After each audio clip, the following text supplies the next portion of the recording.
They knew I was a victim, but they told me to shut it up. They was like, "Hey, soldier, are you making this up? Anything dealing with sexual, shh." So why did my leadership try to cover it up? Many service members come back from war with depression and PTSD. But Rayshawn Lagarde says it wasn't the trauma of warfare that led to him nearly taking his own life, but instead a horrific assault committed by one of his own superior officers. After hitting rock bottom, the former military member is now sharing his experience through spoken word poetry. I was disturbed when my leadership told me I could leave behind my doubts and protect this country, but sir, who's supposed to protect me? The most recent report on sexual assault from the military found that sexual assaults increased by more than 13% from fiscal year 2020 to 2021. And that increase was largely fueled by a nearly 26% increase in sexual assault reports from Lagarde's former branch, the Army.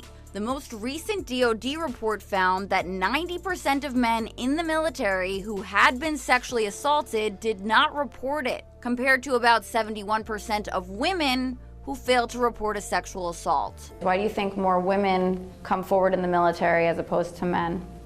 Because men in the military, we are told to be tough. We rose our right hand to serve this country, to be the strongest, to not show weakness. As a male soldier, to come out and say, this happened, how would the bad boys look at you now? They're gonna look at you very strange, like, what? You're taking one of our own down? Looking back on everything and everything now, do you still feel like it was worth it? You made the right choice reporting the assault? Looking back at it, yes, I believe I made the right decision. In that moment, I regretted every moment. I wish I didn't say nothing.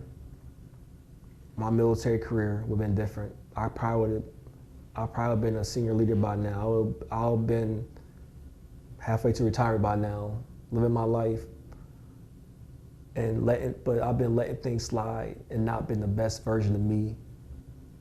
But the way it happens is what's supposed to happen. And this is my journey, and I'm willing to keep helping and getting the word out there that we are here for change, we are here to help, and we are here to stop. To make this stop, it shouldn't happen. Lagarde said all of the failures in leadership he experienced, from them turning a blind eye to not being believed, motivated him to become an officer. He was commissioned in 2019. In the grade of second lieutenant.